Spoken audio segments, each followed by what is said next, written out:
also happen to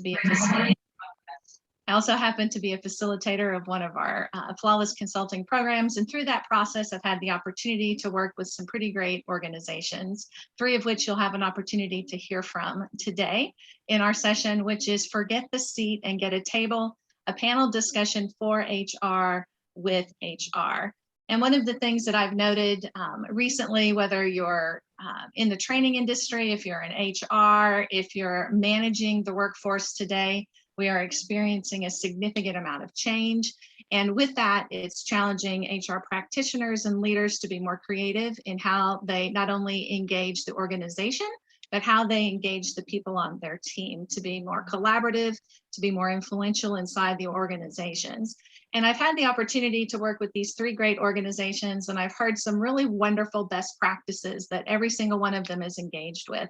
So I thought it would be a wonderful opportunity to bring the 3 of them together, to give them an opportunity to share with you some of their lessons learned, as well as take questions that you may have around what are some of the unique things that they're doing inside their organizations that's creating a real strategic partnership with their internal clients.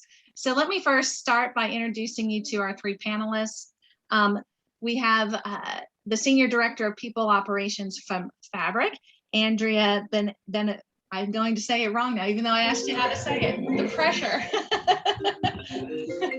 Benavides. Andrea Benavides, from Senior Director from People Operations at Fabric. Thank you, Andrea, for joining us. We have Kim Blue, who's the Global Head of People Experience Partners at Zoom.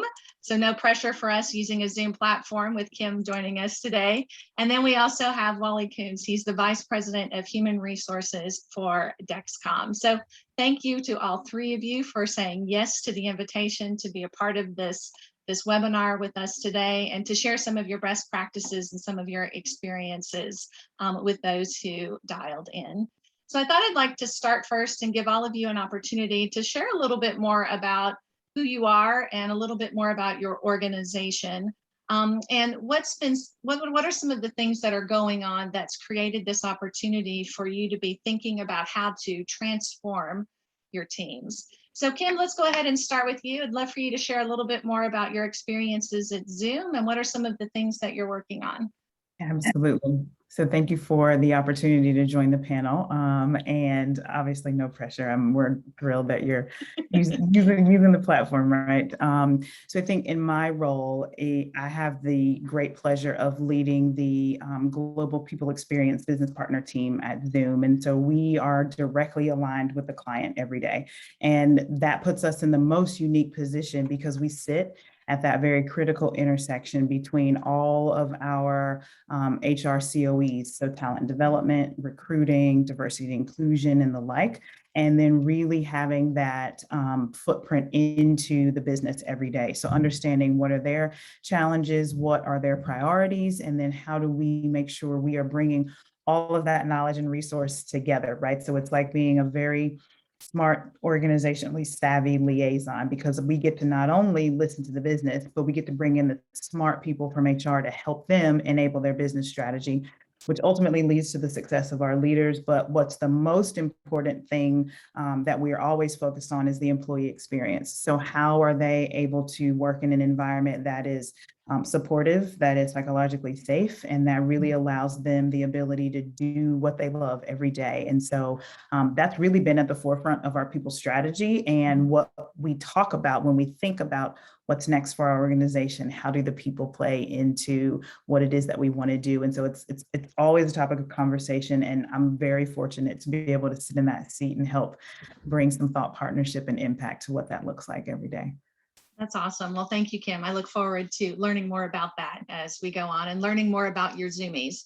That's one thing that I find fabulous is if you look on LinkedIn at all, and if you're connected with anyone in the LinkedIn family, they're very proud of their Zoomie family. So you certainly are creating that experience internally. All right, so thank you. So Andrea, love to hear a little bit more about your role currently at Fabric. And I know that part of our interaction came before you joined Fabric at HPE. So maybe share a little bit about your 2 experiences.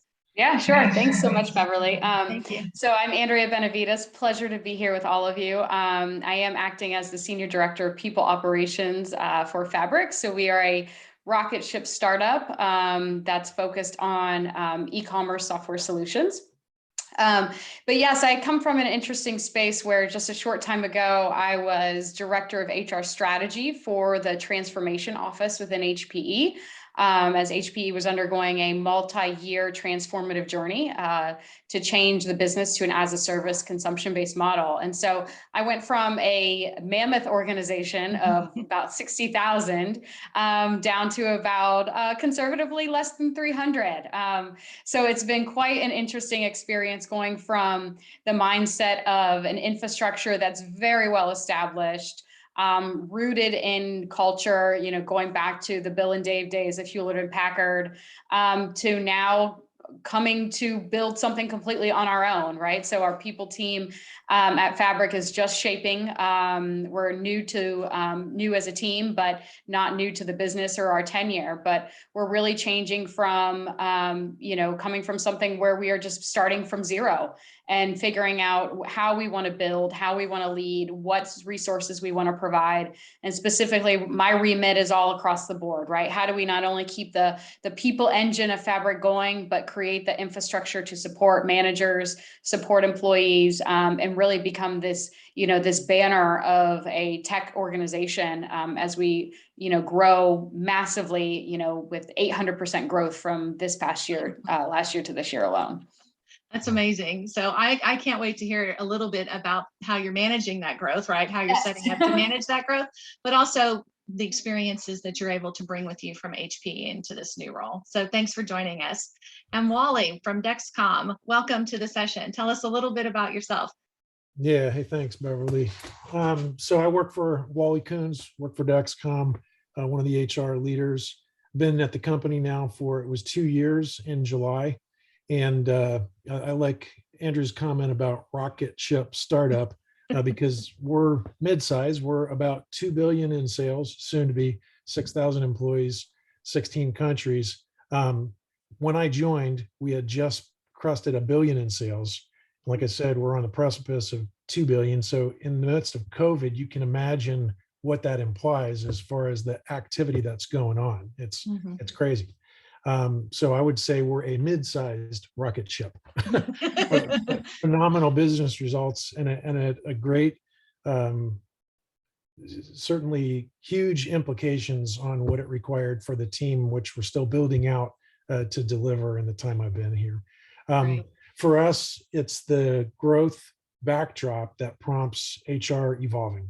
So when you say, what is it that forces us to get a table, it's really that backdrop first and foremost.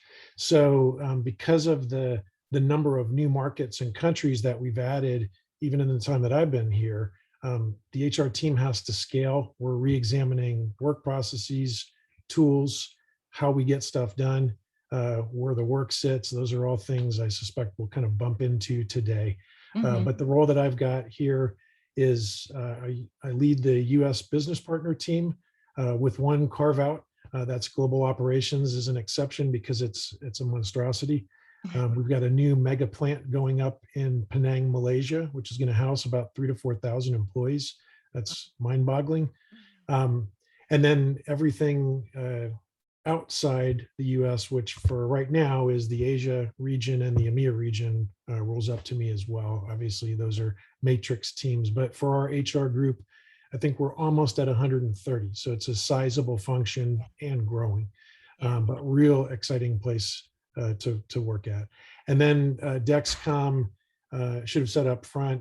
So our product is a wearable device for diabetes management. So the term is CGM, continuous glucose monitors. And if any of you watched Super Bowl and caught Nick Jonas, he did our commercial this year, first Super Bowl commercial for the company, and talked about some of the functionality and capabilities and how we're really transforming this space. So it's a super exciting and mission-driven culture. We're really having a significant impact on lives of people with diabetes, and it's awesome to be affiliated with it. Yeah, So that's me. wonderful. Yeah, thank you. And I did get to see that commercial, so it was pretty exciting to see the commercial and know more about the organization and some of the amazing opportunities that you have in front of you. So all three of you, I think, just through your brief introductions, shared some of the unique challenges that you're facing. Certainly, the rapid growth of your organizations, the rapid growth of your business is translating to some very specific changes that are requiring you to adapt within HR pretty rapidly.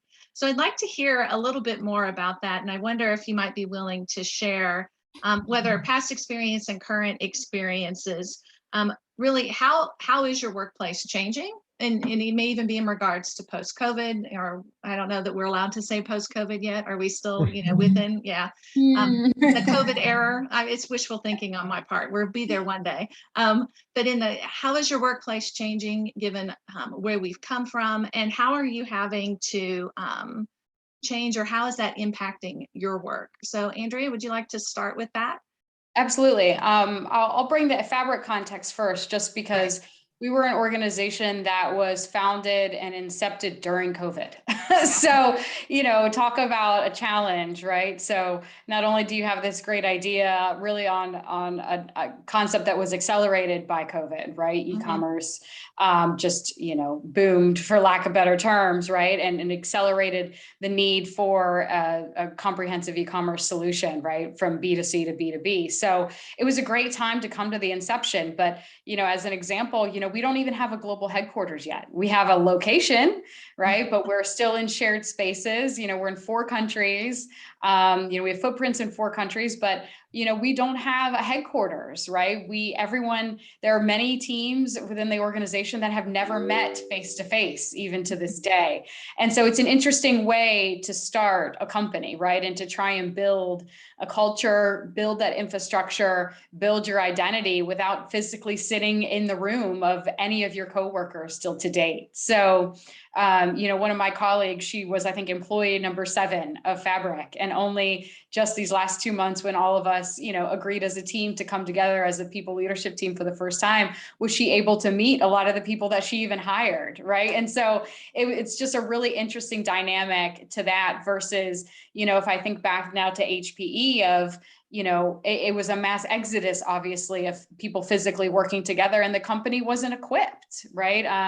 As many, I don't think, were. And so I think in this era, no matter what, whether you came up through COVID or, you were just directly impacted it, we all had to adjust how we approach things, what tools we provide.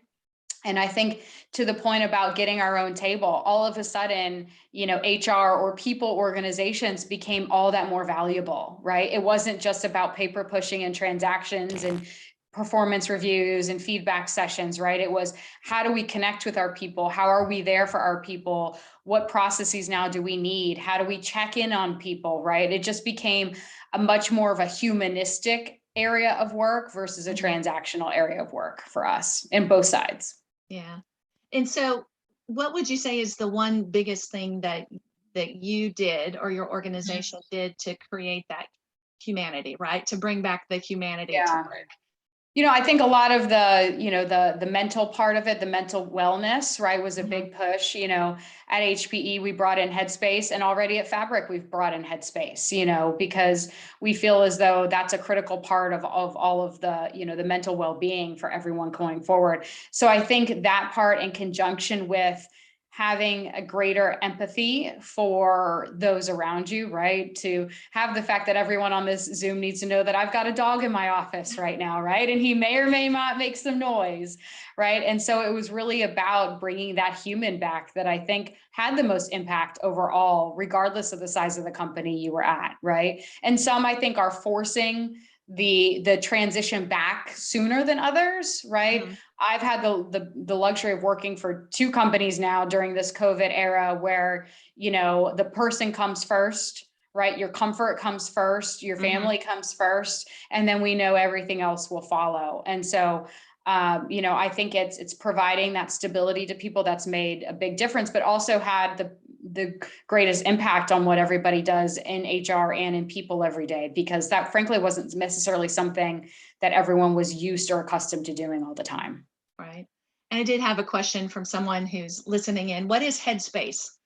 Oh gosh, you have to look. So Headspace is an amazing company, actually. So they are also a software-based company, but they're all about mental well-being. So it's a product that obviously corporate organizations can use and subscribe for their employees, and you gain access to the whole platform for free. It's web-based and it's app-based, and it's for meditation. It's for coping. You know, on days in here when I'm in my office and I need to focus, they have a focus like radio station, and they play music to help your brain waves, right? So definitely look into Headspace. I don't work for Headspace. I don't own stock in Headspace, but I'm a huge fan as a very easy tool to get into the hands of anybody if they want it to help with their own mental well-being. Yeah, that's great. Thank you. I appreciate that.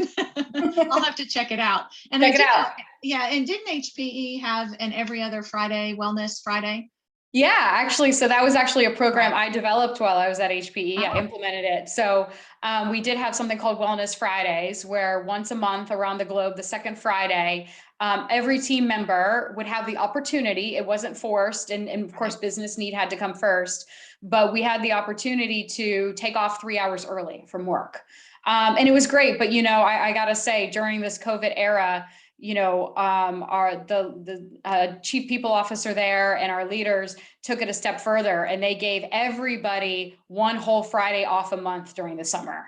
And it had an amazing impact on the morale of everybody. And truly, you know, it was an interesting case study of, if you give people a whole day versus a couple hours, that decision point of taking that time was huge, right? Now, all of a sudden, you know, more leaders were saying, no, take it, do it, versus kind of trumping business priorities over that 3 hour earlier departure. And, you know, so that was pulled back after the summer. So I can't say, obviously I'm not there anymore, whether they do plan on bringing it back again, but just even having those couple hours, frankly, even before the whole Fridays during the summer, made a measurable impact on people, just to be able to have that balance of, I need to go run errands, or I want to pick up my son from school. So it was a really nice program. That's awesome. Thank you. Yeah. So Kim, I think if we talk about rapid growth and suddenly being thrust into the spotlight, certainly your organization most definitely was. And your workplace has changed and has helped other organizations change as well. So share with us a little bit about what your experience has been like at Zoom with this increasing amount of change, responding to the change and the demands and the requirements of your customers, and how your HR team is supporting that. Yeah, absolutely. So I think, you know, just listening to Andrea talk can certainly relate to many of the points that she spoke to. And I think if if you read articles or you're, up on what's happening, I mean, Zoom's name is in, every other one of them for a reason or another. And I think it started with just the meteoric growth, and it literally happened overnight. And I think one thing to note is that there was sort of a shift in tech overall, because when you look at the industry, that was sort of the starting point of how we need to move forward kind of as a society, right? Because of the way the tech organization is set up. And I was actually working for a different organization at the start of COVID. I actually was working for Microsoft previously. And so there was a collective kind of cohort of the HR leaders local on the West Coast to kind of say, what are we all doing? Because we need to move in tandem for the safety of not only our respective organizations, but for our families, right? Because we had a lot of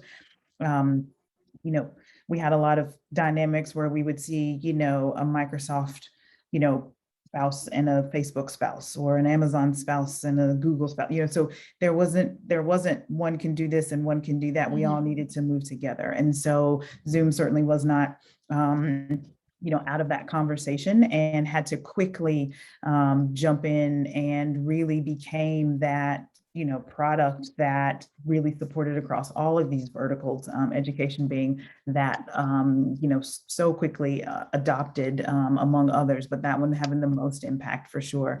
And just, just being agile, right? Not just organizationally, but literally from a business mindset standpoint, that agility of yesterday we did this and we cannot do that tomorrow because it does not align with anything that the world is going through. And oh, by the way, we can't define what the world is going through because it is changing every single day. And so we were literally building the plane while we were flying it. And by that, I mean, right, there's one pilot in the front, there's a wing on, but the slide is out because we're trying to test the emergency, right, evacuation system. And somebody's trying to deliver, you know, the snack cart right down the aisle while somebody's trying to give safety instructions, but it all has to happen, right? Because at the end of the day, we still have to land this plane and take off again, right? So it is this whole journey of hearing the customers, making adjustments to the plane. All right, now let's get off the runway, but we got to test these things in flight. And so that organizational agility became so critical. Internal to that, while the business was really responding to the customer and the client, HR, PX, as we refer to ourselves, was saying, all right, now what do we need internally to make sure everybody's got this in place? And so it was a revisiting of, well, what are our benefits, right? Or what are the things we're now putting in place and offering to our Zoomies to make sure that their environment at home is going to allow them to be as successful as they were in the office. Because now what we saw is that life was happening 2 feet away from us, right? So we can be here, but over here is the person who's giving us, you know, who we need to give care for. And over here is second grade math. And behind us in the kitchen is whatever is taking place. And so it all became, right, we talk about things being unified, right? That workspace became that unified space that everything was happening in. And so how does Zoom create products and experiences that really create that seamless experience for you to not only live, but work and play, and do so and be that connector? I spoke internally to an outside group not too long ago, and someone asked me the question and they said, what is it like to lead the business partner team for one of the platforms that was responsible for keeping us connected across the planet? And I had never thought about it that way. It's a massive question. And I just said, let me get back to you on that, because no one had ever framed it to me. And so when I think about the people part of experience, right, it really became about how do we become that critical strategic partner to the business, keeping that humanization top of mind, right, and not foregoing that when we think about things like morale and acknowledgement and gratitude, all of the things you need to pull into an organization because they're just as important when we're thinking about creating an environment that a customer can work in and be successful, or that teacher, or, you know, that doctor, whomever's using the platform, right? So there were so many things happening, and really being able to speak to that, but also understanding that this plane goes up and down every day, and we got to get on it, and we got to be ready to land and refuel and redesign and then prepare for takeoff. And it has literally been that journey for the last 2 years. And so paying attention to what we're hearing, right? One of the things, you know, to Andrea's point about looking at the Wellness Fridays, one of the things that Zoom did, and it was a result of an engagement survey data, was look at, okay, we're not going to have no internal meetings on Wednesdays. And so, you know, you could ad hoc if you needed it, but that was the day to process, to think, to kind of do your work and then prepare for whatever else you needed to be able to do successfully, so that we could keep everything going. But everyone felt like, okay, we've got the ability to kind of take a breath on Wednesday and pick up where we need to, so that we can be successful going forward, because it was constant. And so how do you acknowledge that we got to keep moving, but how do you make sure that you're attending to the culture at the same time? So that's just one example of one of the ways that Zoom really leaned in and said, how do we prioritize our people? And how did you, amid that significant, you know, change and rapid change, flying, right, and landing and doing all of those things, building your team, how did you keep your HR team kind of focused on what was the mission, right? Which ultimately, to your point in that question, it was a tremendous mission. Right. How did you keep them focused and motivated beyond just their own passion for doing what they're doing, but, you know, not being overwhelmed by the enormity of everything that was going on? It's a great question. And so I have to first give a shout out to Zoom's Chief People Officer, Lynn Oldham, and she really put our 4 North Stars into focus and made sure that they were a part of our conversation often and early, and, you know, where we needed to prioritize, and ensuring we each said, hey, every time you're with your business, right? We need to be thinking about the North Stars, understanding them, making sure we can define them, and then hearing what we need to hear, and then saying, okay, this really has to do with our infrastructure, right? So let's make sure that we're defining what that is, or this one is all about our leaders, right? Or now we need to put some emphasis on the employee experience. And so keeping that as a part of the conversation, no matter what area of people experience you were in, made it so that we were all using common language, that it, no team was sort of going off and deviating away from what our focus was. And so as long as we could come back to that grounded focus, we were in a good place. We also established a manager community just within people experience so that we could often talk about what we're hearing, what we're seeing, right? Because managers and talent acquisition, right? Just like business partners, just like our DE&I team, we're all seeing the business in a different capacity based on our area of specialty, but how do we have in that collective conversation so that it doesn't feel disjointed, right? I shouldn't be saying something different simply because I don't work in DE&I. I should be able to say, hey, I'm aware this conversation took place.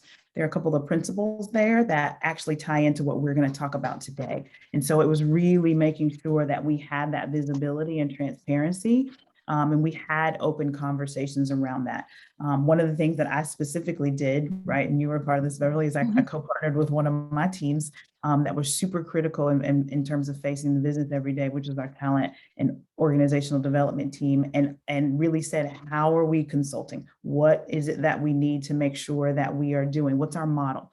And what do we need to understand about engaging with leaders, both those who have been at the organization, those who are new, and how we look at bringing them into, things going forward so that we are, again, saying the same language, sharing that similar experience, whether it's the business partner who's coming forward or organizational development consulting that's coming forward. And so bringing those teams together was huge for us because now we can learn directly from each other, and there's viewpoints and experience around saying, I didn't know the business partners experienced that way. That actually changes the way I might word this communication because now I need to support you in a different way. Or, hey, that's a perspective we hadn't thought about. Help us think through that a little more differently. So there were a ton of opportunities for collaboration that we really spent time thinking about that just helped us show up as a team different, but the way that we wanted to, and really just staying aligned to those North Stars, which I think has been critical to our success. Right. And you've mentioned the North Stars, but I'm not sure I know what they are. So what are the North Stars?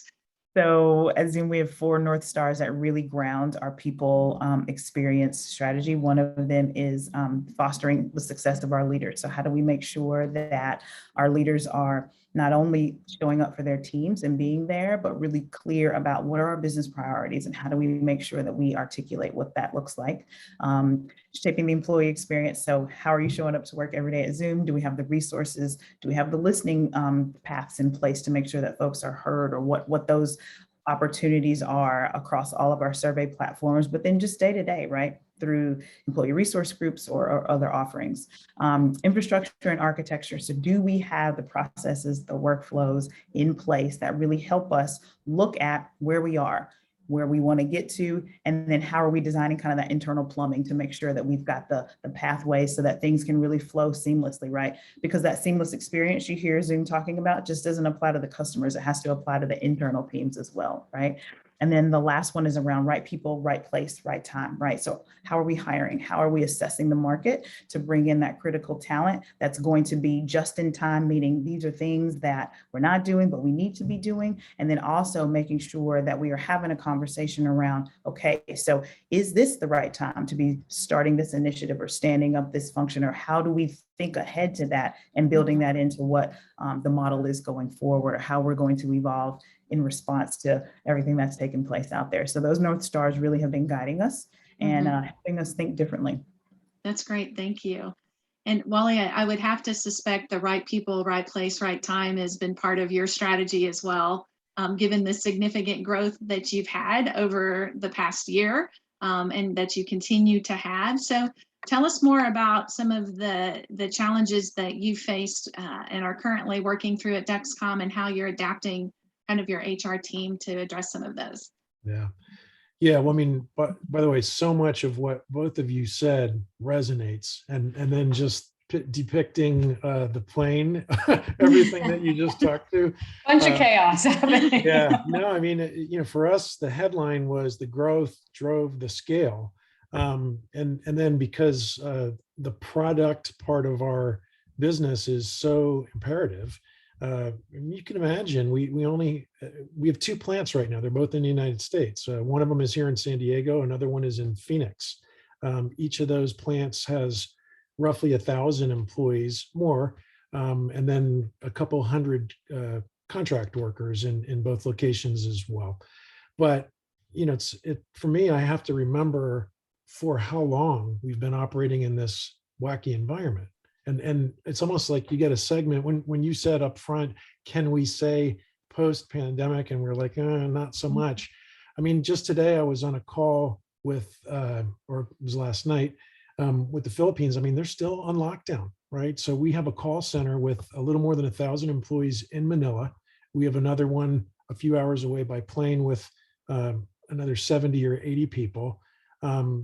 They're 95% working from home. And these are the agents who take calls when somebody has a question about our product. But when I think about the rainbow of stages the global workforce is in right now, we're fortunate in the US that we're maybe on the leading edge of returning to work in some offices, not all. Our headquarters here in San Diego is still predominantly working remote. So there's a whole bunch of paradigms that were broken during this time frame, and we're still trying to figure it out. I look at HR in those earliest days as puzzle masters. That's the picture that comes to mind. I mean, trying to keep the wheels on the bus at the plants was insane. And what you talked about, Kim, as far as reaching out to peers and in the community to try and how are we going to do this? There were a few times when I still had operations, HR, where, God, talk about pulling all the stops with people I knew in San Diego County or people in Phoenix to just try and figure out, what are you doing to keep employees on the production floor? Something as fundamental as that. But I mean, we all know what that looked like for the first few months. It was nuts. And if you're dead in the water, like if you can't keep people on the assembly line, you're really in trouble. It's so technology driven that it's not like you can call up a temp agency and say, throw more people. It just doesn't work in our industry with that. So, what did HR do to adapt? I mean, that's the backdrop. I know that's a mouthful, but agile is the right word. You already called it out. So for us, we were constantly evaluating, staying super connected with the business. The comments about, how do you manage tactical or transactional while looking to strategic? Well, again, think about the growth that we experienced in that time frame. So it's yes, and we had to do that. Sometimes we did it better than others, but it's been an incredibly complex environment to operate in. It's been fantastic and very rewarding to look back and watch those mutations in our models and team members and things that worked, things that didn't work. The amount of effort required was just intense. I can't say thank you enough to teammates for all the stretching they did acquisitions during this time. I mean, it was nuts to look back, and you actually have to pinch yourself to say, how the hell did we do that? And we're still doing it. But yeah, it's just been fantastic. Yeah. Well, thank you. I think, one thing that I've certainly heard from all three of you is just the need, of course, to be agile, but also having to grow and learn and do all at the same time and still respond to what might be some of those traditional views of what HR does, right? So continuing to activate and do those transactional things, but also becoming more of those strategic partners with clients where you're more collaborative, where you have opportunities, hopefully, to be more influential with your internal clients. And that's how all three of us had the opportunity to meet and start working together, was working with you and your teams to move away from a mindset that perhaps many of them had been involved in for quite some time, right? It was kind of the role of HR, but with these changes, with the new organizations and the challenges that we're facing, having to kind of think about the role in a very different way. So, Kim, I wonder if you might share, what were some of the challenges that you faced, and maybe the challenges you're still facing in trying to build that more strategic, collaborative HR team, both internally with each other, but also with your clients? Yeah, so it's a great question. And as a business partner, but so that's my background. I've always been a business partner, even up to leading a business partner team. But that's always, the challenge and the opportunity. Let me just sort of balance that out, right? Which is this notion of you have to meet the business where they are, and you have to recognize where they are. And sometimes they are not in a strategic place. And so you have to have that, that savvy to be able to say, this is where I recognize you to be, whether you're saying it out loud or whether you're, sort of socializing it as a team, but also understanding what's the right approach to bringing them along on the journey. Mm-hmm. And so I think it started with just understanding that as a team, we have the knowledge, the capabilities, we understand the rhythm and the flow of the business, but we see that they're at step 2, and that's okay, right? We have to be really, really awesome at step 2, right? So that they say, wow, is there a step 3? Can you help us with that? Because we see the value. Look at how great step 2 was and felt and what came out of that. So now you're in a position where you can say yes. And in fact, there's a 3 and a 4. We should think about what that path looks like, or how do we build that bridge there? What are the things that are important to you coming out of step 2? So as we think about going into step 3 and 4, and now it's we should think about A, B, and C. That's how you implement the strategic component of it. And it doesn't feel like you are using HR speed or your corporate or you're in this structure, right? You're just meeting them where they are and having a conversation about path forward, right? Mm-hmm. Which is all simple talk for what is our strategic roadmap for ABC or whatever it is that we want to do. And I find that when you meet them where they are, that takes you from challenge to opportunity. It's when you feel like you have to stay in that space and be elevated or sort of keep that differentiation there where you lose that humanization component, right? And so you have to kind of be on that level. And I think that there is always this notion of looking at the organization, right? So because Zoom hired so fast and grew so fast, right? You brought in a lot of people from different organizations, some super mature, some that were also still growing in their business capabilities. And so when you bring in that sort of mixed bag of, well, I come from a well-oiled machine or an engine with, sort of what I call the creature comforts of HR, meaning you've got the infrastructure and the process versus, nope, we're still building and we've got more of a transactional administrative arm or mindset. And so how do you marry that, right? And how do you also think about, how do we move from kind of these legacy behaviors or approaches into something that is a little more streamlined and strategic? That's all about the conversation. It's all about right people, right place, right time, right? And that's where those North Stars come back in. Is this the right time to be thinking about migration? Do we have the right people to lead and facilitate that conversation, right? And then what's the moment for that? And who is the influencer? Who are the key, decision makers to help us think that? So the challenges were doing it in real time and having to kind of ask the question and get to the answer, maybe in the same conversation. And sometimes that's great. And sometimes you need that time. And sometimes you don't have the time. So you have to work through being transactional, rolling up your sleeves, but then also knowing when we need to go slow to go fast, and saying it's okay for us to do that because we're going to yield an outcome that's better. So it was always a challenge and an opportunity, right? If you're from, not to get all philosophical, but if you're familiar with the theory of chaos and complexity, right? You're always balancing the two, right? So we got just enough order and then something tips us into this notion of chaos, right? Which is the pandemic. And so now we've got to work through the complexities of this chaos. And so we have these little moments of order, but mostly we're there. And so that's what I mean when I say we were doing it was a challenge and an opportunity at every stop. And that's what made it interesting every day. What still makes it interesting every day. And right, to Wally's point, tons of conversations with, well, what are you doing? How is this working for you? Best practices, because you cannot do it alone, right? And I think that that's what has helped the HR community become that really credible value add, right? That Andrea spoke about earlier, right? Around saying we went, that the humanization level. went way up for us. And we immediately became that critical strategic partner. So seat at the table, right? It became pull your table next to my table, right? Because we needed everybody that was there, and it was all hands on deck for both sides of the organization. And I think that that's been a really defining factor as we look at HR through this entire transformation that we've been having, right? Both as an industry, but then also, just in response to everything that's been going on around us.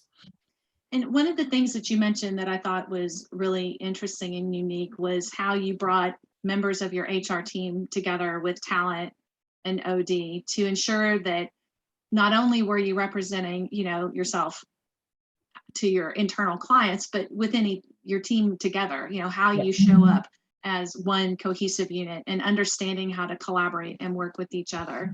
And could you share a little bit more about that? Because I think it's unique to you and to a lot of organizations to begin thinking about the customer experience by thinking about first, are we truly operating as one HR?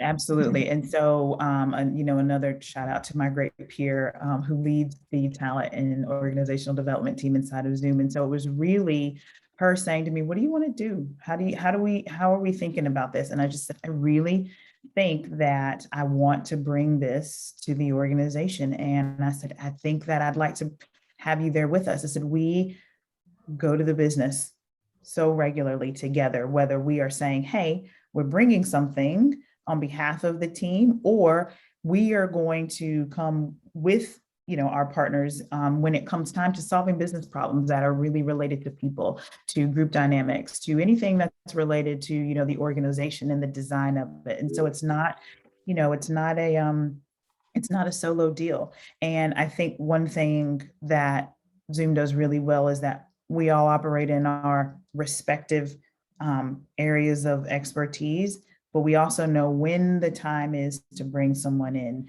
And both of our teams are super comfortable saying, you know what, I've reached the end of my jurisdiction, you need a business partner, so let me bring that person in. Or the business partner saying, hey, you know what, I hear what you want to do, and these are the things that we can put in place, but we now need to bring in the talent and OD team because they really specialize in that.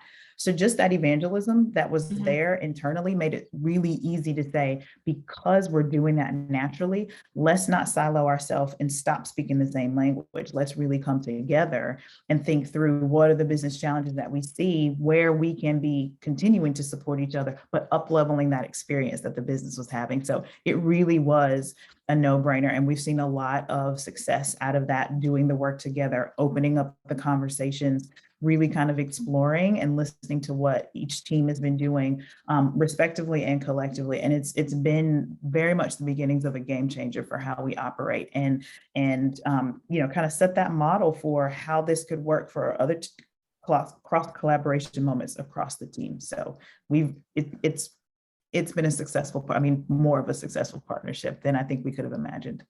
That's wonderful. Thank you, Kim. So Andrea, I know at HPE you were on task, on track to do a lot of those same things. We're working internally with your teams to create that shared language, that shared kind of focus around being more collaborative inside your organization. And now that you're with Fabric, I have no doubt you're seeking to do the same thing as you're building the team around you. So share with us a little bit about, why it's so important for us to shift that kind of mindset, not only for ourselves internally, but also for the organization. And what are some of the things that you've done to achieve that? Yeah, so even on the HP side, right, in the last role, we created this organization, and it was born out of the business transformation, and it was a new concept, a new space just for HPE, in particular HR as a whole, right? We were not a COE, we were a conglomerate of talent that was brought together to help drive the transformation from the HR perspective throughout the entire organization. So even at that point, right, we were going through the team dynamics and the ways of working together, even as veterans, that came from different parts of HR at HPE to really kind of come together as a new team. And so we had to form our own identity. So in a way, that was a build as well. We had to go out there and almost resell ourselves the why of why our organization was here, what we were intending to do. And this was meant to accelerate, not prohibit progress, right, within the HR organization. Because really everything that HR was doing was in some way supposed to help accelerate the transformation. What that meant to all of us was we needed to have this red thread that weaved through every COE, right? But then the story of what value do we bring as a non-COEer to the COE to make things better, right, was a challenge for us. And so we had to really, which is one of the reasons why, right, Beverly, you and I met, is we wanted to create this story, and we wanted to go from, you know, being within HR, even in our own organization, having our own table that was brought along with the COE tables to say, okay, the transformation team, we need them on board with this because we are experiencing X, Y, and Z, as well as the fact that, okay, they delivered for us here, let's bring them in again a little bit sooner, right? And part of what Kim said really resonated with me, of meeting people where they're at, right? And actually a leader of mine at HPE prior to this role, but in a couple ones before that, he really brought something to me one time that's resonated with me throughout my career, is sometimes you may have a solution. If people aren't ready for it, that's okay. Sometimes you need to let them fail, right? So instead of magically always coming with the solution and saying, we promise we can make you better, sometimes you have to look down the road and say, okay, at some point that process is going to break, or that system's going to break, and then they're going to need us, right? And sometimes that's the first time that you do establish your true credibility as a strategic partner, because then they're then coming to you and saying, I need a solution. Can you help me? Right. And so that stayed with me, because I've always been in a solution mindset, right? I always want to bring the solution. Let me show you the value. Let me show you. And to let somebody or a team or something maybe not fail in its entirety, like, you know, the world is not going to crumble, but something broke along the way that we knew would break, but they weren't ready for us to come in and fix it yet. And that's been really impactful. And that's a lot of how we approach the transformation as well from the COE perspective is, okay, this, you know, you think this all fits with the transformation. Now it doesn't. If you're not quite ready for us yet, that's fine. We'll be here when we need you, but just know, here are the anticipated roadblocks that you're going to get. And believe it or not, those showed up. So, you know, in that space, that was particularly, and then, you know, on the Fabric side as well, I mean, we all come from very established, tenured tech organizations predominantly. And so our mindset here is we need to all recognize as a people organization that we need to walk before we can run, right? We can't necessarily create this huge, massive people ecosystem and have every box checked, everything covered off. We have to assess, building the plane as it's flying a little bit, of what's going to be the biggest priorities for us that will accelerate our talent further, but also, you know, provide the most stability, right? Because startups inherently can be somewhat unstable, right? There's a lot of, you know, one of our values, which is a great one, but also can hinder progress, is bias for execution, right? Sometimes you're so focused on executing that everything else gets left behind. And so our job is, look, we've got to recognize that the business does have an extreme bias for execution. Our engineers and our product teams are moving very fast. So let's just have us be very purposeful about what we're bringing to them, at what timing we bring it to them, and then recognizing that we will be here for them in the event that they need something, right? And so that for us, because we are a new team coming together in and of ourselves, but we come from these massive organizations, you know, taking pieces of that and understanding we are still a small company, very agile, very nimble, responding to the needs of our customers much faster than normal. And so we need to do the same thing as a people team. Yeah. So, you know, as I hear you talking about kind of that build up, you know, Wally, I know you're building up too, but you're already at what, 100, did you say 150 HR? Yeah, almost 130. Almost 130 HR business partners, HR practitioners. Man, what I wouldn't love for that. That's all in. and they're dispersed globally, I suspect, and remotely. Yep. So, you know, taking all of that into account, how are you creating that, you know, that collaborative work environment, not only internally, but also building collaboration in this globally dispersed remote working environment that you're currently working in? Yeah, well, I mean, I kind of skipped some important details in the first few questions here. So in the time that I've been with the company, 2.25 years, I've had 3 CHROs. So the one that's in place right now, today is actually her 1-year anniversary. Oh, We congratulations. love her. We love her. So we landed well. But yeah, the woman who hired me and some other leaders at the onset, she left 6 months in, went to work for a large tech company across the street from us. And great memories. She put a lot of the fundamentals in place, had a vision for how we would scale with the business. It's evolved. But in the middle there, we operated without. We were reassigned to one of our ELT members. And, he admittedly said, I really don't know anything about HR. You guys are going to need to be self-instructed as much as possible. The HR leadership team, which again was right as the wheels were coming off the bus with COVID, right? So there was a lot of improvising and reaching across the aisle, making it work until we had that important job replenished. But, for us, the question about building community, how are we doing it? Obviously new person comes in and everybody's remote and it's still chaotic for having been on the seat was unfilled for literally 7 or 8 months. It was very active for her. Was a lot to do. There's still a lot to do. But it's work in progress. So, and design learning, by the way, which for us, that partnership started several months ago. But that's been an important part of that strategy. So we did sign up for Flawless. We're in our 3rd cohort of 12. Beverly is our instructor. It sounds like she's partnered with you guys as well, Andrea and Kim. And, there's even some new things that we're exploring with DL around community. And so I got to pinch myself on this, but we were lucky that Peter Block sat in on a meeting with our HR board. We do monthly check-ins and quarterly town halls. And in the monthly check-ins, it's a forum where we sometimes hear from internal business leaders. Sometimes we pull in external people. Peter was the external person that we pulled in 2 months ago. And that was the topic, community. How do we want to intentionally build our HR community?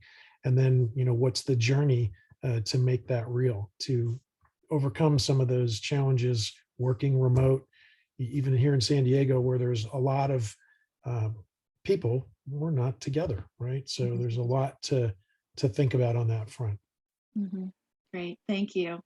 So I wanted to go ahead and go to a couple of questions. So I could probably keep asking questions, but I know some folks who are listening also have some questions. So I want to go ahead and read some of those. So Darren Long asked the question, how do you support your leadership to eliminate strategy ambiguity, displaying North Stars, and ensure task accountability in the remote environment? So Kim, since he mentions North Stars, perhaps do you want to start? Yes. So may I ask you to read the first part of the question, and then I want to make sure I capture that so I can answer it thoughtfully. So how do you support your leadership to eliminate strategy ambiguity, displaying North Stars, and ensure task accountability in the remote environment? So that's a great question. Strategy ambiguity, right? So you almost want to make sure that you play up the need for specificity and clarity. Because number one, when you're trying to establish a strategy where there has been none, or where one has to be completely upended, overhauled, or maybe reconfigured, you have to start with the end in mind. And I know that seems very simple and common sense, but really, given where we are in the world, simple is probably better. And when you're talking about change leadership, change management, there are a couple of principles out there that you want to align to. One of those is, people support what they help create. The other one is transparent and authentic leadership. And so if you want to eliminate that ambiguity, you start with the end in mind and you say, where is it that we're trying to go? Once we identify that, now we can work backwards on what those key principles are, what the outcomes look like that we want to achieve. And then that keeps ambiguity at bay, because then you're not trying to sort of navigate through the cloud in real time. You've done the work to create that path that you want to explain or you want to expose people to. And that also is what allows you to tie it to a North Star, because now you've got these sort of guideposts along the way to say, well, are we deviating too far away from infrastructure? Because remember, that's the thing that we need to solve for, but how does that impact the employee experience? It also allows you to ask smart and thoughtful questions that are tied to these guideposts along the way, so that you're not missing the mark, or you don't kind of find yourself down a rabbit hole that doesn't lend itself to you getting where you want to go. You use the North Stars to help you stay connected to what your end result is, right? And that end result is your starting point, so that you can work through it in a way. That way, everybody who comes to the table also understands this is the game that we're trying to play, right? This is how we score together, and nobody is lost or left out, or there isn't an opportunity for contribution from everyone, or understanding along the way, this is my point of entry, or this is the place where I get in to play the game, and it keeps that connection point there. I think that the point around ambiguity is huge, because if someone gets lost in the sauce, and that disconnection creates distraction and discouragement, and then you kind of lose everything, right? As opposed to how do we kind of hold it together? Great, thank you. Andrea or Wally, how are you eliminating strategy ambiguity?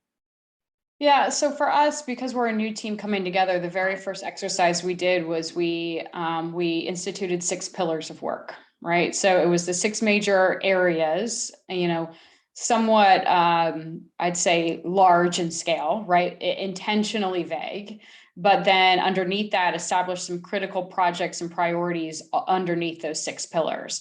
And really our question mark at every turn, every time something comes up, is which pillar does it fit in?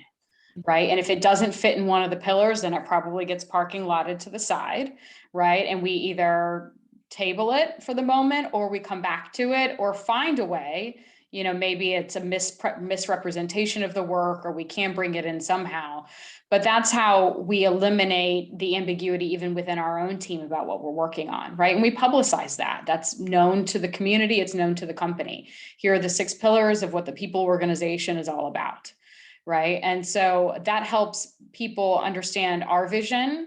It helps them to understand our remit. So we're not just, compensation and benefits. We're much more than that, but that's part of it as well. Right. That's the key to, enhancing employee offerings, which is one of our pillars. So that's something that we put out there regularly. But we also go at it with I'd say like a disciplined agility, right? So it's not set in stone. We know we have to adjust, and we're continually looking at it and saying, okay, well, let's deprioritize this, or this can get pushed and this gets accelerated or brought forward. Because we are in a startup mode, everything seems to be urgent at many times. And so it's a matter of us, like collecting it from the business if it's not coming from us, and then understanding how it fits in and managing that stakeholder engagement that way. So I think that leads me to a follow-on question, and Wally, I'll come to you in just a second too, because I think it kind of aligns with this. One of the questions was, how do we deal with leaders who see everything as urgent and they just want things fixed? Right. So how do you, given that we want to eliminate that ambiguity, strategic ambiguity, but everything is urgent and I just want it fixed, how are you managing that? So Andrea, and then to you, Wally. Yeah, so that was a topic just that came up today, actually, for us. So, there's a leader of ours that's very hot on one topic, and, and it becomes everybody's fire, right, to deal with. And so I think part of it is, you want to receive it, right? You hear it, you receive it, but then it's like, well, what's really underneath this, right? What's the driving force underneath the urgency, and where does it tie to other maybe urgent things that have come up, right? And in my experience, generally speaking, you can find some sort of underlying theme, right? So maybe it is as simple as communication, right? Something was missed and now it's creating all this additional churn, right? And so maybe it's about resetting that, and then you take that lesson and you apply it to the next thing, right? So then you don't have it happen again. So, I think for us, it's more about, you know, it's like if for anybody on who has kids, right? Your kid comes home and they're a little crabby, you know, and you're like, well, what's the real reason why you're upset, right? Like, talk to me, right? Is it something that happened at school, or are you sleepy, right? Mine's 6. So it's, you know, I take these very simple ways of saying, okay, son, what happened today? That's, you know, why are you so emotional? And so same would apply, you know, not that we have to treat leaders as children, but, you know, because we're all leaders ourselves, but sometimes it's like, well, tell me what's really happening, right? It's not just about band-aiding something, but most of the time there's a consistent thread that's being woven through a couple things that this can be fixed as part of it versus just fire, and, you know, putting your hands over the top of them, trying to make sure they can at least get extinguished for the time being. Yeah, thanks. How about you, Wally? How do you manage those urgent requests amid the strategic ambiguity? Yeah. I mean, that's reality, right? And some clients are far less patient than others. So yeah, I guess to me, a couple of things that came to mind when you guys were talking. The first thing is, although you use North Stars as the term for us, we do have a pretty established set of KPIs. I don't know that everyone calls them that, but you know what I mean, the dashboard. So we are crisp on what the priorities are. I feel like the Dexcom has done a decent job of updating and flexing and adapting as things evolve. There is linkage to compensation. And in our quarterly town halls, we do talk about how we're tracking. For some of the bigger challenges that we encountered in the time I've been with the company, you know, it's not a bad thing to use red. Thankfully, there wasn't a whole lot of it, but we were transparent when we were off track with things like inventory. Some of those raw materials challenges are still present, not just in our industry. So there are times where you have to signal to your workforce that we're struggling with something we said was paramount, and here's what we're doing about that. So I think being honest when there are setbacks or challenges. And then on that front, to me, when there's noise, I think that's where HR can help ensure that there's access, feedback, and escalation when it's warranted.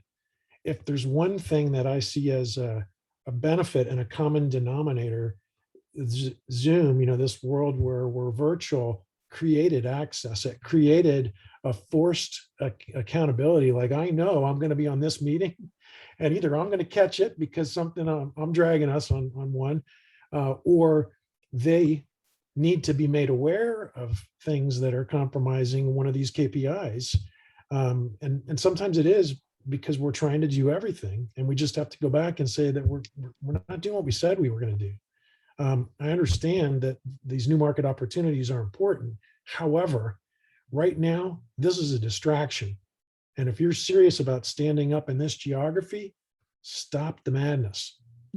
So I think HR can play a facilitative role. It is in part, it's demonstrating that balance between strategic and tactical. I know we have to hit this, yet I keep hearing this scuttle that won't go away. Help me escalate this and stop that. So it's knowing when those things keep coming back around, that there's more to the story. If it's going beyond the presenting issue or problem and diving deep, right? If we've talked a lot about that, going to the underlying dimensions of the problem and partnering with our clients in a way to help solve that while still dealing with some of the very real issues and challenges that they're facing, and managing those and supporting them through those. But then recognizing if it continues to keep showing up, there's more here. So let's partner together to figure out what the more is, and hopefully create a long-term solution so that we don't keep coming back and keep arriving at the same place. So I'd like to go ahead and just ask if there's anyone who is listening in who would like to come on live to the session. And if so, raise your hand, and that will bring you on live on camera to ask our panelists a question. So if you're interested in doing that, just raise your hand, and our DL host Keith will be keeping an eye for me and letting me know if there's anyone who would like to come off camera or on camera and ask a question. And while we're waiting for that, I have another question here I'd like to share with you. So how can HR impact the business without colluding with leadership and without being seen as the police? Sometimes we are seen as outsiders to keep our objectivity, yet we have the expertise the organization needs. So which one of you would like to start that? How do you keep us from being seen as the police? It's sometimes a hard line to walk. Yeah, that's what I'm struggling with that, because I don't know Okay. if I don't know if that's avoidable in some So- aspects. Well, you know what, I think it kind of goes back to a combination of what I've heard Andrea and Wally saying. Andrea, feel free to jump in at any time, but for me, it's all about the humanization point, right? And it's something that I've spoken about. Oftentimes HR is referred to as a function. And I think, we are not humanized by the business, even though it is our job to recognize the people aspect of what it is. And so I think it's creating that bridge to say, remember that we are people too, and that we want for your best, and that things that we are, taking the organization through, or whatever it is we're experiencing as employees too. So it's creating that reminder that we're not as far away from you as you may seem, and that we are absolutely here for the intent and the inherent good and forward progression of this company. We work here just like you do. And so we want to see the success. We want to be a part of everything that you create. We want to evangelize all of the cool things that you're doing, but you have to humanize us. And so there are very simple ways to being able to do that. I used to work with leaders, and I would ask them, they would say, what do we need to do to prepare? And one of the first things I would say is, when we go into the room or when we join this conversation, please just don't refer to me by my function, right? Please don't say, HR is in the room. You can say Kim from our HR team, or Kim, our HR partner, is here. But remember, when you join me in a conversation, I don't say, okay, engineering is here or finance is here. I might say, Susan from our finance team or our finance partner is with us, and she's going to be learning alongside us today, or she's going to be here helping us navigate what this is. And so something as simple as just using a person's name or referring to them by who they are and not the actual function they perform is just one of those things that kind of levels out the energy and reminds you we're all people, we're all on the same team. It's all the same game. So, I think, that humanization component is so huge. You just bringing people back to that, right? That kind of foundational point. So, Andrea or Wally? Yeah, I would say that, part of that is just maybe a failure to see the big picture, right? And without it, there would probably be inherently some chaos, right? There would be inconsistencies, inequality, right? There would be many things that would come up without HR, right? And and the responsibility, to Kim's point, is we're equally hard on ourselves as the rest of the organization, if not harder, right? We become the therapists, the cheerleaders, the administrators, the police, right? Every single hat, right? It's like, every single hat that HR has the capability and obligation to wear at some point. And so I think it's about, some people will never view HR as a partner, right? I mean, I've encountered those individuals in organizations I've worked for where, you're fine. I'll bring you in when I need to, right? But, that's of a minority view, I would say. And I think COVID actually has helped that in many ways, seeing us as much more than that. But I think it's really just about recognizing an absence of what would things be like. And some of that is a storytelling exercise, right? Kim, you hinted at management of change, MOC, right? Some of it is a rebranding exercise, right? Some of it's, PR, a little bit of just, hey, we're not here just to throw down the metaphorical hammer and make sure everyone follows the rules, right? There's much more to us than that. And that's about taking ownership of your own story and bringing things out there that, can change the perception of what HR should be in an organization. Great, thank you. Wally, anything to add? Yeah, I mean, I guess it's not that I'm surprised to hear it said that way, because we have business partners in our background. Sometimes you have a client that uses HR as a police because they don't want to have a tough conversation, and so they deflect. I think we've all been there. It doesn't feel good. It's not a great place to be. So to me, I guess I kind of seek to understand, where is this coming from? We've said before, like, peel back the onion, what's behind this? But to Andrea's point, there are some organizations that, unfortunately, that's the tag HR gets. They say no when I ask for X, be that higher wages, more headcount, when can I exit someone for performance? All right, there's a lot of they going on because the manager doesn't want to put their name associated with any of those three scenarios. And sometimes it's worth pushing back on that. And other times it's just, pick your battles. If it's pervasive, all right, now there's a big issue. And there's probably a big decision as a practitioner. Is this the right place for me? If that's really the way it is with them, and it's us and them. I mean, I've left organizations at times for those reasons as well.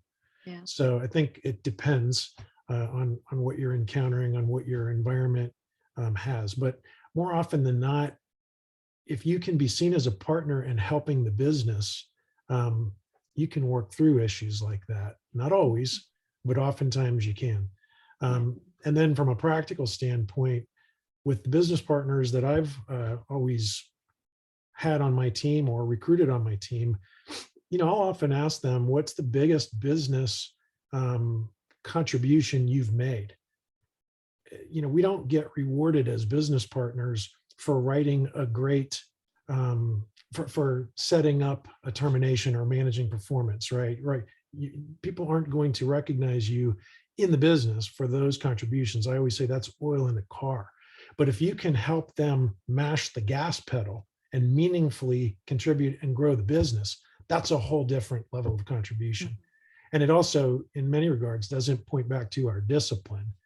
We're not talking about training or comp administration or performance management, employee relations. Now we're talking in their terms. Right. So to me, that's another piece, is how can you change the dialogue, change the contribution of our profession, that those contributions are undeniable. And so it's hard for them to point their finger at, well, that's HR, if we're talking about your business. So maybe kind of the opposite, maybe a good question to end on in our time together would be, what story do you want your leadership team or your internal clients to say about working with you? What do you hope they say about partnering with and working with the HR team and you specifically? I'll let me start with Andrea. I knew you were going to do that, Beverly. Sorry. I mean, I would probably say they accelerate the business. They help us achieve our goals, and they're a balanced advocate. Great. Wally, how about you? Yeah, I'd say understood the business, inserted on driving the business, and I didn't even see them as HR. That would be, for me, the biggest compliment. Yeah, great. Kim? I would echo Wally's last one, right? I didn't see them as HR, the great partner, and really understood what we were trying to do, understood our business, and really like a key listener, right? Just listened and really heard not only us, but were able to kind of retell the story in a way that made us know, okay, they get it, like, and they're with us on this journey. Right. And then maybe one final question. So it kind of led me to, so thinking about your own teams, what specific skills do you think help lend towards that story, right? So what do you hope your team is able to do and is doing that helps lead to that story being told? Wally? Yeah, and I'm going to talk. Andrea. You're on deck. That's right. I'm going to talk specific to my business partner team with this answer. But for me, it's fearless facilitation of business issues.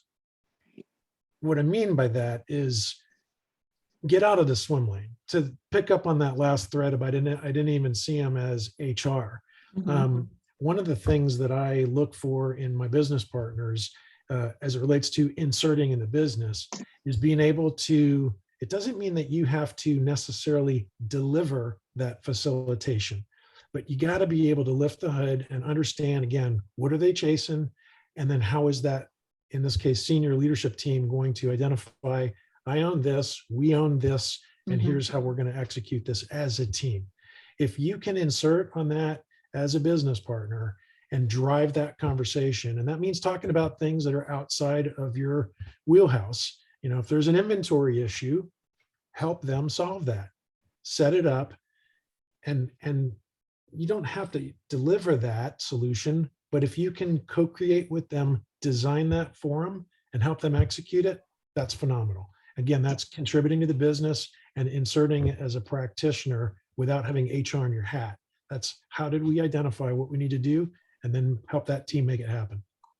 Great, thank you. Kim. So fortunately, it's, you know, we've taken on this exercise a little bit to define it. And similar to Wally, I'm going to talk just about the business partner team, but there's three things, right?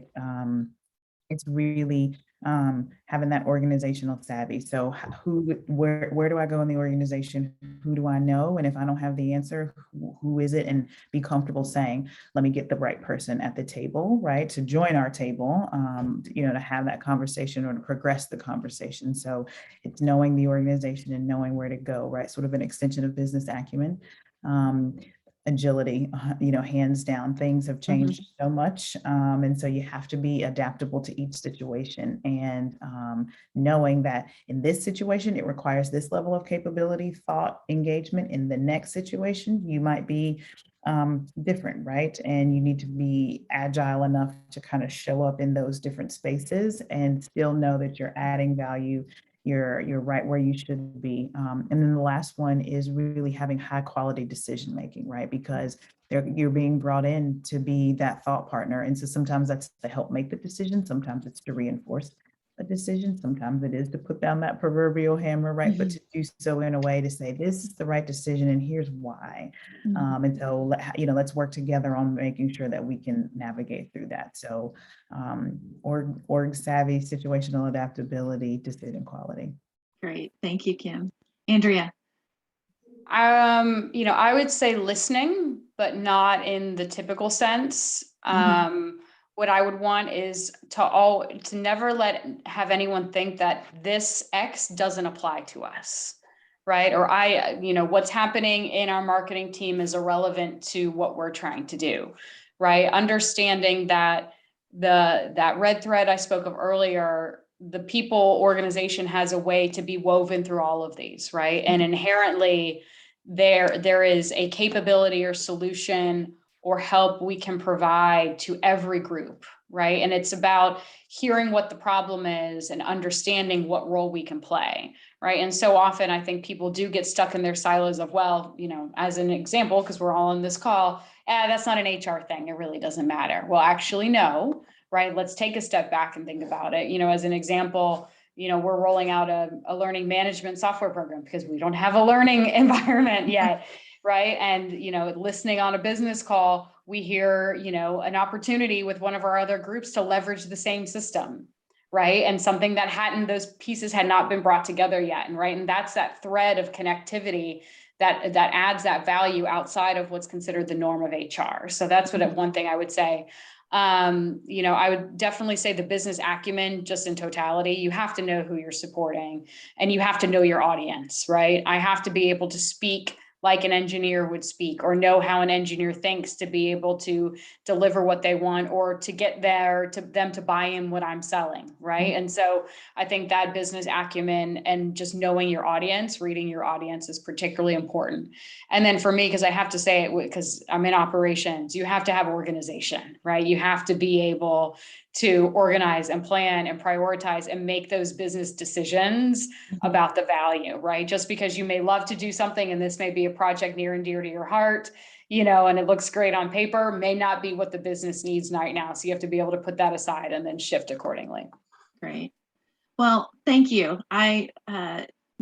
you probably, I don't know if you know this, but I'm a note taker. So it has been tremendously hard for me to not take notes throughout the entire conversation that we've had. So I know for a fact, I will be going back after this and listening again with my notepad out, taking notes, because each one of you collectively shared some tremendous ideas and some wonderful thoughts and get great best practices, and really helped, I think, many of us who are listening understand what's happening in the world of HR today, and how you can successfully navigate that, and gave us some very real practical things that we can start doing differently. So I, for one, am tremendously impressed, as well as thankful for you taking time to share that wisdom with us. And I will be listening again and taking notes, and probably be calling you and asking for some clarification on a few things, because it was a fabulous opportunity. So we don't have any more questions coming in, but certainly for all of those who have listened in, we did record this session. So we'll make this session available to those who attended, as well as those who signed up and were unable to attend. I want to thank Andrea and Kim and Wally. I know you are very, very, very busy people. And when I offered you the invitation to do this, you didn't hesitate. You said yes. So thank you very much for sharing your time and your wisdom with myself, and for all of those who were on the call today.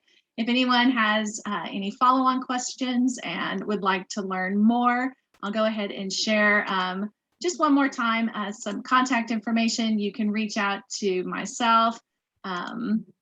Let me go ahead and get this back up. You can reach out to myself, and I will be able to put you in touch with one of our 3 panelists as well. So with that, I'll go ahead and let everybody move on for the day. Thank you once again, Andrea, Kim, and Wally, for joining us. And thank you for all of those who joined in the session.